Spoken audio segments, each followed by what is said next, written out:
జిల్లా నాయుడుపేటలోని తెలుగుదేశం పార్టీ కార్యాలయంలో జరిగిన విలేకరుల సమావేశంలో సూళ్లూరుపేట శాసనసభ్యులు నెలవల విజయశ్రీ రాష్ట్ర ముఖ్యమంత్రి వర్యులు నారా చంద్రబాబు నాయుడు సంతకం పెట్టిన 5 పథకాలను తెలియజేశారు. ప్రమాణ స్వీకారం చేసిన వెంటనే మొదటి సంతకం మెగా డిఎస్సి మీద, రెండవ సంతకం ల్యాండ్ టైటిలింగ్ యాక్ట్ రద్దు మీద, మూడవ సంతకం పెన్షన్ 4000కు పెంపు మీద, నాలుగో సంతకం అన్నా క్యాంటీన్ల ప్రారంభం మీద, ఐదో సంతకం స్కిల్ డెవలప్మెంట్ మీద పెట్టడం రాష్ట్ర ప్రజల మీద ఆయనకున్న అంకిత భావాన్ని తెలియజేస్తుందని ఆమె తెలియజేశారు.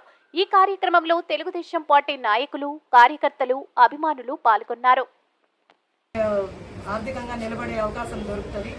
అలాగే రెండో సంతకం ల్యాండ్ టైటిలింగ్ యాక్ట్ రద్దు మీద చేశారు. దీనివల్ల మన భూములు అన్నీ మనకే సొంతం, మన పేరు మీదే ఉంటాయి. ఇది ప్రతి ఒక్క రైతుకి ఆయన ఇచ్చిన భరోసా. అలాగే మూడో సంతకం వృద్ధులందరికీ 4000 పెన్షన్ పెంచారు. ఈ 3 నెలలు పెంచిన 1000 రూపాయలు, అలాగే ఈ నెల ఇస్తున్న 4000 కలిపి జూలై నెలలో 7000 ఇస్తారు. తర్వాత ప్రతి నెల 4000 పెన్షన్ ప్రతి ఒక్క వృద్ధుడికి అందుతుంది. అలాగే నాలుగో సంతకం అన్నా క్యాంటీన్ని పునరుద్ధరణ చేస్తున్నారు. దీనివల్ల తక్కువ ఖర్చుతో ప్రతి ఒక్క పేదవాడు నాణ్యమైన భోజనాన్ని చేసే అవకాశం వస్తుంది. ఈ ఘనత కూడా చంద్రబాబు నాయుడు గారికి దక్కింది. నాలుగో సంతకం ఈ అన్నా క్యాంటీన్ దీని మీద పెట్టారు. ఐదో సంతకం స్పెషల్ స్కిల్ సెన్సెస్ మీద పెట్టారు. దీనివల్ల స్కిల్ ఉన్న ఎందులో అయితే స్కిల్ ఉందో దానికి ట్రైనింగ్ ఇచ్చి అందులో ప్రతి ఒక్కరిని నిలబెట్టి ఉపాధి అవకాశాలు కల్పించాలని చంద్రబాబు నాయుడు గారి ఉద్దేశం.